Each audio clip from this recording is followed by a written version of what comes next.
Mes chers camarades, bien le bonjour. Aujourd'hui on va parler d'un sujet qui me fait envie depuis très longtemps, parce que j'en suis un très grand fan, la fantasy. Avec ses nains, ses elfes, ses dragons, sa magie, ses terres tantôt vertes et colorées, tantôt noires comme la mort. Bon, ça tombe bien, j'étais accompagné sur cet épisode par William Blanc, un expert du médiévalisme, c'est-à-dire de la représentation du Moyen-Âge. Allez, prenez une bonne chopine, un petit peu de lambasse, installez-vous sur votre rondin de bois et ouvrez grand vos esgourdes.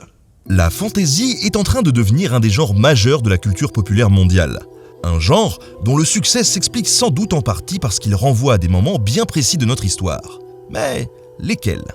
En fait, s'il est bien une période associée à la fantasy, c'est le Moyen-Âge.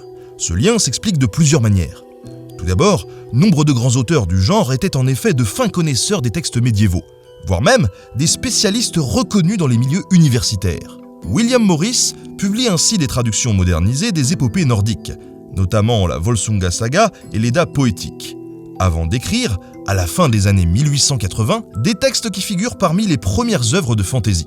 De son côté, J.R.R. Tolkien, l'auteur du Hobbit puis du Seigneur des Anneaux, crée sa propre version du mythe arthurien dans les années 1930. Puis, il participe à l'édition moderne de Sir Gawain et le Chevalier Vert et traduit Beowulf, deux classiques de la littérature médiévale anglo-saxonne composés respectivement au XIVe et Xe siècle.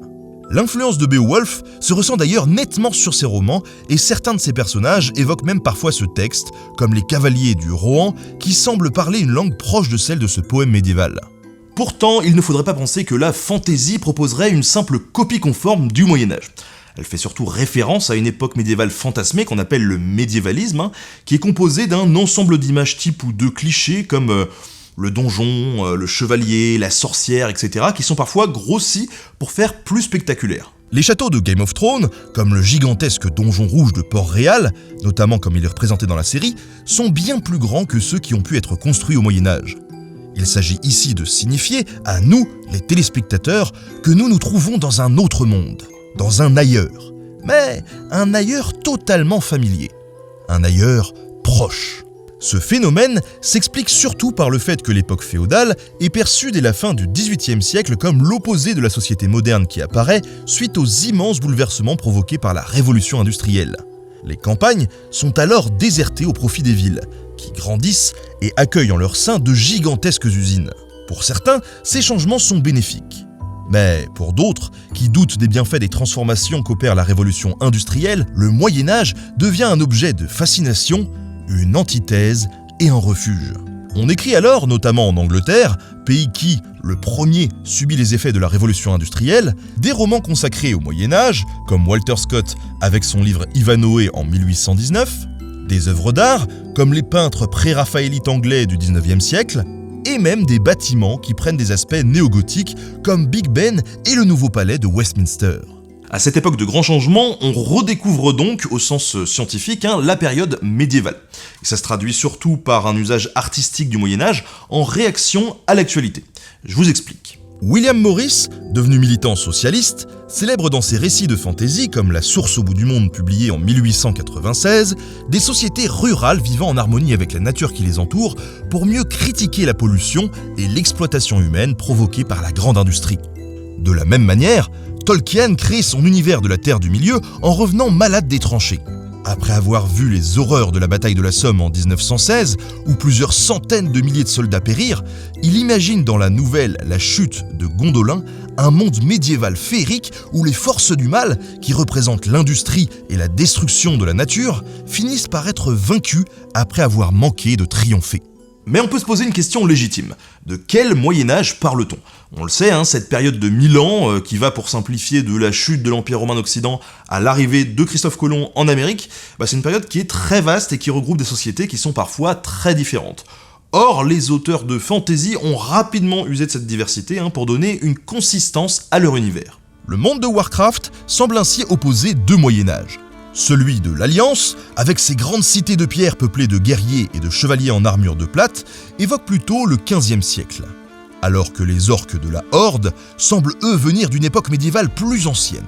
Leurs habits, faits souvent de fourrure et de peau de bête, leurs tentes en forme de yourte, leur nom même renvoie aux Mongols et à la Horde d'or du XIIIe siècle ou aux Huns et aux Hongrois des 5e et 9e siècles. Pourquoi ? Pour signifier de manière simple que l'Alliance représenterait une société plus civilisée, alors que celle des orques serait-elle plus barbare et donc plus violente. Là encore, il ne s'agit pas d'évoquer la moindre réalité historique. Le monde du XVe siècle et la guerre de 100 ans est tout aussi brutal que celui d'Attila. Le but, ici, consiste simplement à jouer sur l'image que nous avons de ces époques qui associent les sociétés barbares à la violence, mais aussi également à une forme d'honneur, et les grandes villes de la fin du Moyen-Âge à un temps plus apaisé et rationnel. Mais la fantasy ne se contente pas de s'inspirer d'un Moyen-Âge occidental. En fait, si on regarde bien pas mal d'univers du genre à la loupe, on se rend compte que plusieurs époques semblent coexister dans la plupart d'entre eux. Dans le MMORPG Dark Age of Camelot, sorti en 2001, on joue ainsi au sein de 3 royaumes, Albion, Hibernia et Midgard, qui évoquent respectivement le Moyen-Âge classique, l'époque des Celtes antiques et le monde des Vikings. Le phénomène n'a rien de nouveau. Dans l'univers de l'âge iboréen créé par Robert E. Howard dans les années 1930 et où évolue le personnage de Conan, on rencontre ainsi des peuples évoquant les Amérindiens, les Pictes, des guerriers antiques, les Stygiens, des guerriers celtisans, les Cimériens, des chevaliers médiévaux, les Aquiloniens, et des flibustiers qui semblent tout droit sortis d'un roman de cap et d'épée consacré au XVIIIe siècle. Même chose dans Game of Thrones, où des cités antiques dominées par des pyramides à degrés évoquant des ziggourats, comme Mérine, se mêlent à des villes médiévales comme Port-Réal, alors que les îles de fer renvoient à la fois aux Vikings et aux pirates de l'océan Atlantique. Et ce mélange, on peut l'expliquer de différentes manières.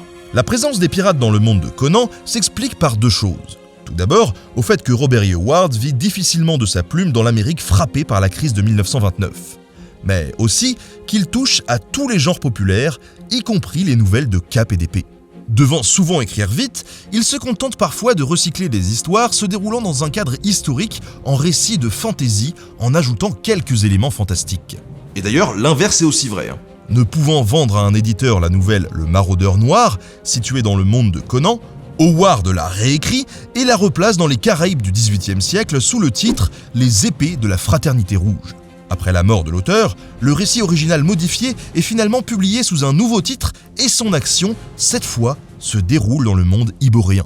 Mais une autre explication est à mon avis plus importante. Le but de la fantasy, vous l'aurez compris, n'est pas de représenter l'histoire comme elle était, mais de nous emmener vers un ailleurs, vers un autre monde qui ne ressemble pas à notre société moderne. Dans cette optique, n'importe quelle civilisation pré-industrielle peut faire l'affaire. De la préhistoire au Japon des samouraïs, en passant par le XVIIe siècle, notamment avec la série des romans Les Lames du Cardinal de Pierre Pével, qui se déroule à la même époque que les 3 mousquetaires d'Alexandre Dumas, Les Dragons en plus. Le XIXe siècle est lui aussi devenu un décor possible pour la fantasy, comme dans la trilogie À la croisée des mondes de Philippe Pullman. En effet, dans notre société contemporaine régie par les technologies dématérialisées de l'information, les machines à vapeur apparaissent désormais presque aussi étranges et dépaysantes qu'un drakkar viking. Cette imagerie, on la doit beaucoup à un courant que vous êtes nombreux à connaître, le steampunk. Et le steampunk, ça fait quand même une dizaine d'années qu'il est de plus en plus présent, notamment dans les conventions de fantasy, où on croise parfois autant de personnes habillées en steampunk que de cosplayers de Legolas. Puisque l'on parle du mélange des périodes historiques dans la fantasy, une mention particulière doit être faite de l'Orient des contes anciens, comme celui des Mille et une nuits. Depuis le XIXe siècle, l'Orient rêvé, l'orientalisme, partage en effet avec l'époque féodale la caractéristique d'être les 2 ailleurs de l'Occident industrialisé, placés pour le premier sur un plan géographique et pour le second sur un plan historique.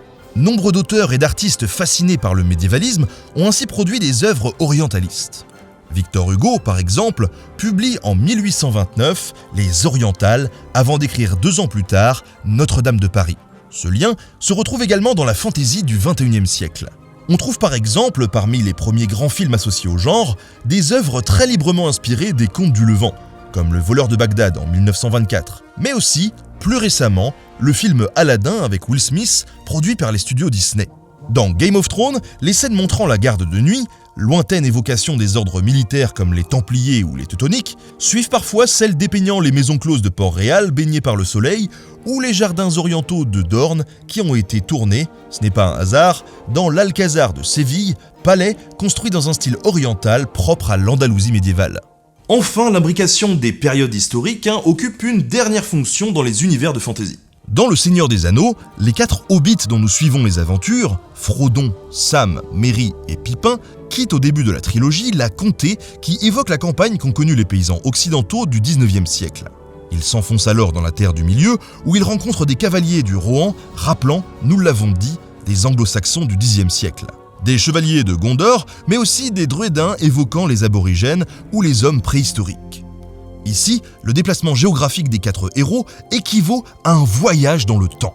Celui-ci nous entraîne progressivement de ce qui nous semble être le plus familier, la comté, au plus lointain. Et ça, aussi bien dans l'espace que dans le temps. Alors tout ça, c'est bien beau, mais vous allez me dire, bah ouais, mais la fantasy, il n'y en a pas qu'en Occident, Et pour le coup, vous avez raison. Il existe aussi une production de fantasy dans beaucoup de pays extra-occidentaux, comme le Japon, la Chine, l'Inde. Et ces pays-là, ils envisagent pas vraiment l'histoire de la même manière qu'en Europe ou en Amérique du Nord. Les notions d'antiquité et de Moyen-Âge, elles renvoient pas forcément à la même chose. Et d'ailleurs, parfois, ils ont même pas d'équivalent sur ces périodes. Mais du coup, on peut se poser une autre question, quelles sont les périodes qui inspirent ces univers de fantasy de l'autre bout du monde ? Les auteurs locaux s'appuient tout d'abord sur des grands textes épiques et légendaires qui sont devenus, dans ces régions du globe, des classiques, exactement comme Tolkien a pu être influencé par Beowulf. Le roi singe Sun Wukong, l'un des personnages principaux du récit composé au XVIe siècle, La pérégrination vers l'ouest, sert ainsi d'inspiration à de nombreux films et dessins animés. Par exemple, celui du mangaka japonais Osamu Tezuka, Alakazam, le petit Hercule en 1960. Mais aussi Dragon Ball, où il apparaît sous le nom de Son Goku. En Chine, on ne compte plus les longs métrages et les séries télévisées mettant en scène le roi singe et ses exploits. En Inde, c'est plutôt le Mahabharata, un texte épique sacré de l'hindouisme composé entre le 4e siècle avant notre ère et le 4e siècle après notre ère, qui sert de base à la fantaisie du sous-continent, notamment au cinéma où une première adaptation sort dès 1913. Ce récit a inspiré également une très grande franchise de fantasy qui rencontre un énorme succès en Inde. La légende de Bahubali commençait en 2015. Véritable seigneur des anneaux local qui a attiré dans les salles des dizaines de millions de spectateurs et qui se décline maintenant en roman et en série animée. Et ce qui est drôle, c'est que cette fantaisie orientale, elle imite parfois celle produite en Occident. Les créateurs japonais ont ainsi été fortement inspirés par les premiers jeux de rôle comme Donjons et Dragons, qui a influencé la série de mangas et d'animes Les Chroniques de la guerre de Lodos, qui reprend à son compte une imagerie rappelant le Moyen-Âge européen. Vous connaissez pratiquement tous le manga One Piece, qui s'inspire lui de la piraterie du XVIIIe siècle. Pour résumer, vous l'aurez compris, la fantasy, quel que soit son lieu de création, se déroule presque tout le temps dans une civilisation pré-industrielle. Et c'est d'ailleurs pour ça que les univers de fantasy ne connaissent presque jamais d'évolution technique. Si, je vous jure. Prenons par exemple le monde créé par J.R.R. Tolkien. Durant les 3 âges de la Terre du Milieu qu'il a décrits et qui cumulent près de 7000 ans, la technologie et l'organisation sociale restent strictement la même. Même chose dans Game of Thrones, où plus de 8000 ans passent entre la construction du mur et les événements de la série, sans qu'il y ait la moindre évolution scientifique majeure. À titre de comparaison, les 1000 ans du Moyen-Âge voient se produire d'importants bouleversements techniques et sociaux. L'invention de la féodalité, la cartographie, l'imprimerie, la généralisation de l'usage du papier et des livres, pour n'en citer que quelques-uns. Bref, vous l'aurez compris, les usages de la fantaisie peuvent faire référence à l'histoire, mais ne connaissent pas d'évolution historique. À part les rebondissements nécessaires au récit des romans dont ils servent de décor, ils sont littéralement sans histoire et restent bloqués dans un âge pré-industriel, dans un ailleurs éternel. La remarque vaut aussi pour Star Wars, qualifié par son propre créateur, George Lucas, d'univers de fantasy. Ainsi, dans la version Legend, c'est-à-dire dans l'univers étendu de Star Wars tel qu'on pouvait le connaître avant 2014 et la nouvelle trilogie, 25 000 années séparent la fondation de la République et la bataille de Yavin. 25 millénaires durant lesquels la technologie, pourtant censée être celle d'une civilisation futuriste, ne progresse quasiment pas. Elle n'est ici qu'un élément de décor qui peut être aisément remplacé par un autre moins avancé. Les quadripodes impériaux, qui détruisent dans l'Empire contre-attaque la base rebelle de la planète Hoth, sont des lointains cousins des olifants utilisés par les alliés de Sauron lors de leur assaut contre Minas Tirith. On remarque aussi que l'organisation politico-sociale qui régit l'univers de Star Wars, la République, où se mélangent allègrement des éléments de démocratie parlementaire directement inspirés du système américain et l'ordre de chevaliers sorti tout droit d'un Moyen-Âge idéalisé, ne change également pas.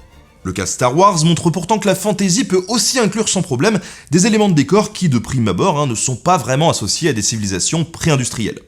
Et la même remarque peut aussi être faite pour la fantasy urbaine, qui se déroule dans un univers contemporain qui nous rappelle un petit peu le nôtre, mais où des éléments de merveilleux existent. L'exemple le plus connu est sans doute donné dans le cycle Harry Potter. Je ne vais pas vous en parler longuement car j'ai déjà consacré une vidéo à cet univers que je vous invite à aller voir, mais on note tout de même que les éléments de fantasy de ce monde imaginaire, celui des sorciers, se déroulent souvent dans des décors faisant penser au Moyen-Âge.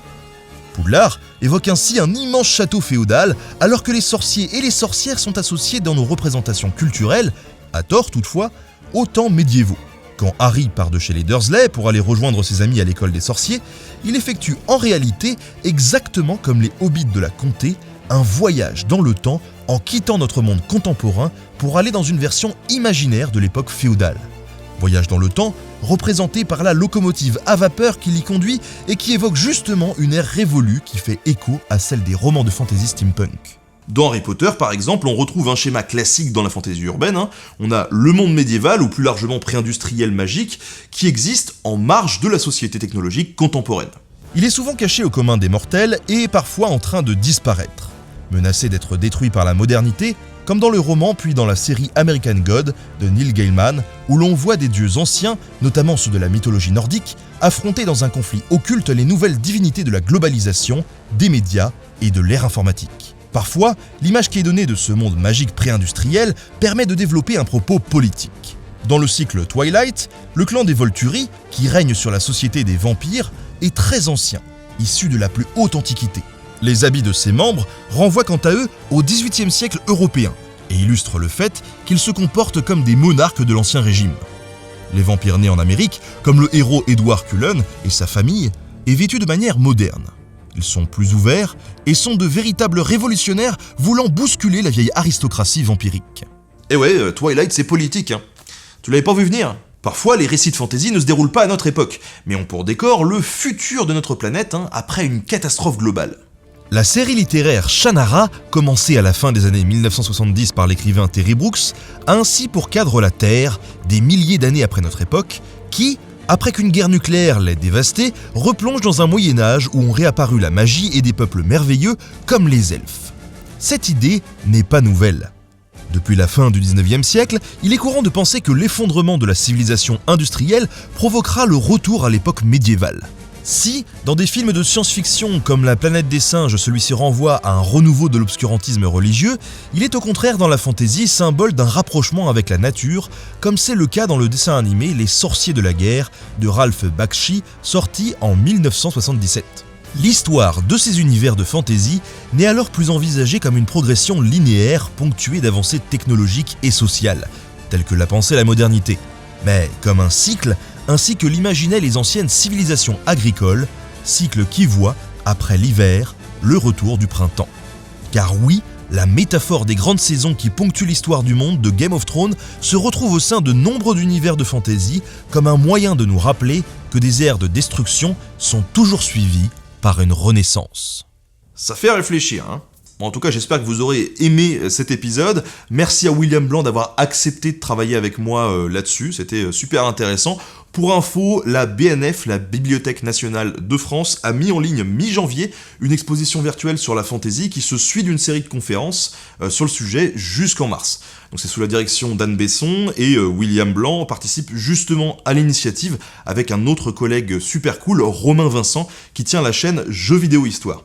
Bref, si ça vous intéresse, je pense que ça va être génial, donc je vous invite à voir l'expo en ligne sur leur site web, et vous trouverez aussi toutes les dates des conférences sur la thématique qui s'y déroulent de mi-janvier à mars. Si vous aimez la fantasy, forcément l'épisode et l'expo se partagent sans modération, on compte sur vous, et bien évidemment, en attendant une prochaine collab avec William, on se retrouve très bientôt sur la chaîne pour un nouvel épisode. Salut!